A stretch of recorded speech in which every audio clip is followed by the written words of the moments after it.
Assalamualaikum warahmatullahi wabarakatuh. Perkenalkan, nama saya Justina dari Pendidikan Informatika. Di sini saya akan mempresentasikan tugas proyek perangkat lunak menggunakan Trello. Di sini saya membuat proyek sistem to-do list. Nah, dalam pembuatan proyek sistem to-do list ini terdapat beberapa step, diantaranya yaitu perencanaan, coding, dan testing yang terakhir. Nah, di dalam perencanaan kita bisa melihat definisi tujuan dan sasaran. Kemudian kita bisa melihat beberapa member, diantaranya yaitu ada Nurul, saya sendiri, kemudian Iqbal, Zakaria, Raffi, dan Satria.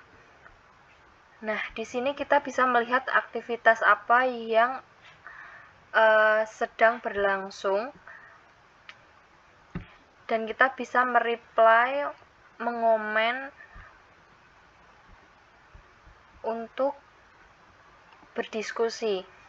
Di sini juga bisa memberikan deadline, penugasan. Kemudian di step selanjutnya ada coding. Kita memasukkan backend dengan member Nurul, saya, dan Iqbal.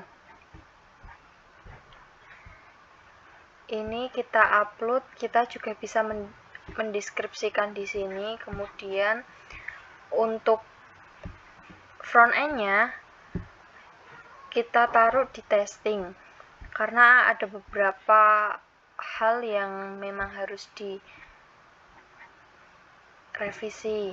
Kemudian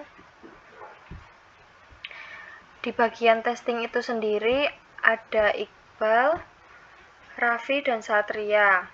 Nah, di sini untuk tampilan website yang kita buat, kita bisa langsung share, kita bisa langsung berdiskusi, memberikan beberapa masukan web tersebut kurang apa, dan kemudian updatean dari web tersebut terdapat beberapa perubahan seperti yang tertera di gambar tersebut.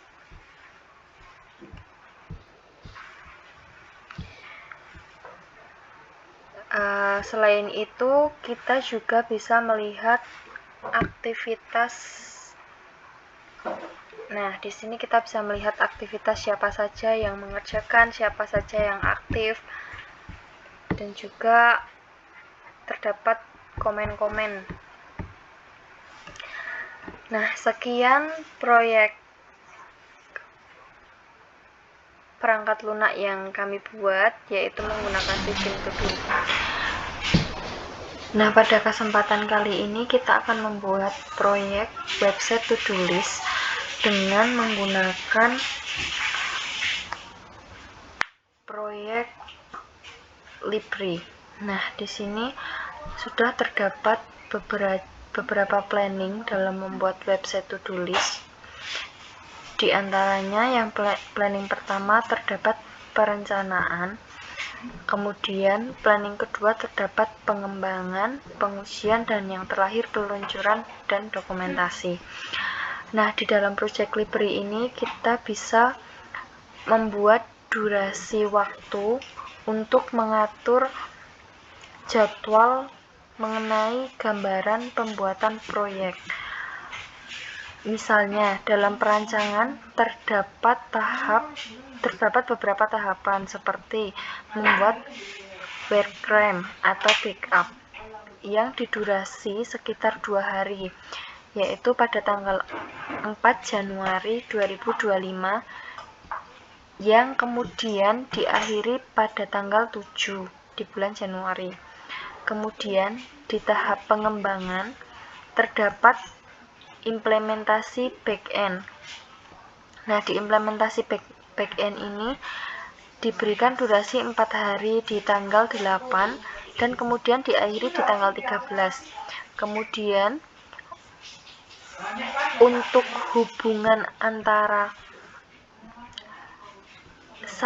planning 1 dan planning 2 kita ke paid courses yang kemudian disambungkan ke nomor 2. Kemudian buat front end-nya kita atur 3 hari dari tanggal 14 sampai tanggal 16 pukul 5 yang berhubungan dengan step nomor 4. Nah, kemudian di tahap terakhir ada hubungan API 2 hari di tanggal 17, kemudian berhenti di tanggal 20 yang berhubungan dengan langkah-langkah pada tahap 4 dan pada tahap 5.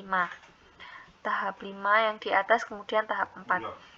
Nah, setelah itu di tahap pengujian kita ada 2 langkah. Yang pertama pengujian keamanan dan back-end. Dalam pengujian keamanan ini kita membutuhkan waktu 2 hari, yaitu di tanggal 21 waktu mulainya jam 8, kemudian untuk finishingnya di tanggal 22 pukul 5.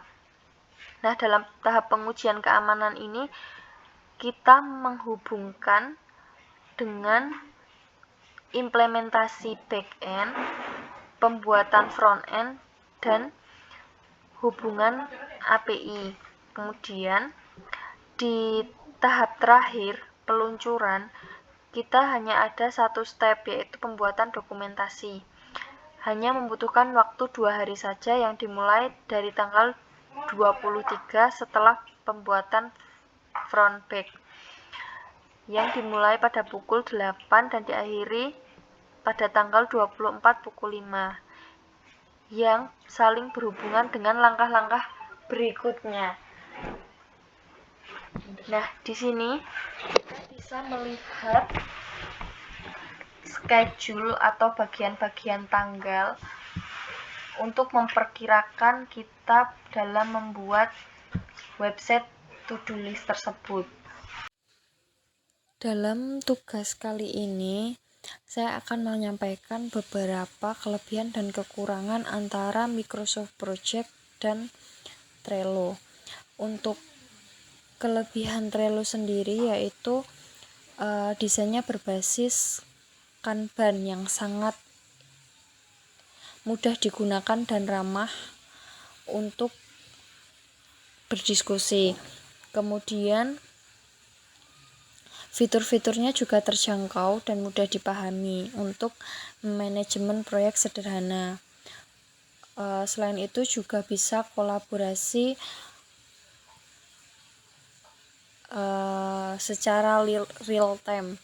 Sedangkan untuk kekurangannya terbatas untuk proyek yang kompleks, proyek yang lebih besar. Cocoknya itu hanya untuk proyek yang kecil. Kemudian untuk memanajemen resource, tidak ada fitur-fitur perancangan sumber daya yang mendalam. Cocok untuk analisis proyek saja, tidak untuk mendukung fitur seperti Gantt chart atau yang lain sebagainya. Kemudian untuk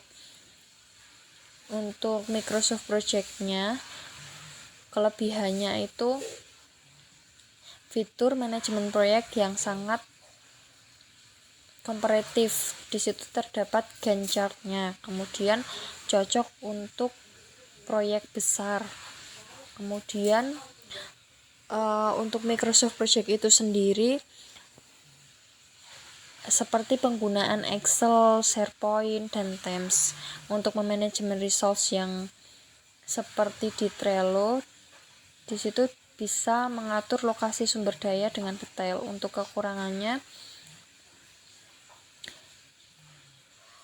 kurva pembelajarannya sangat tinggi, membutuhkan pelatihan kursus. Kemudian selain itu untuk biaya Microsoft Project-nya sendiri itu sangat mahal karena berbayar. Selain itu saya juga akan menyampaikan beberapa perbandingan